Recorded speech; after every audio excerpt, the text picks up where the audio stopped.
Hello everyone, my name is Austin from Marin Acura, and today I'll be showing you guys a tutorial on how to use your economy mode in your 2019 Honda Accord Sport. So, in order to access this feature, what we're going to do is we're going to go to the shifter, and underneath the shifter it's going to say the Econ mode in green.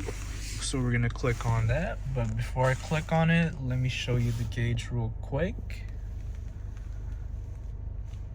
So when I press on it, it's gonna show you the Honda Accord with the green aura lighting around it. And basically what this Econ mode does is it changes the vehicle's response in terms of engine response and transmission. And basically it's gonna respond more mildly, and the transmissions are gonna shift more higher, therefore giving you the best gas mileage you could in this vehicle. And yeah, my name is Austin from Marin Acura, and thank you guys for watching.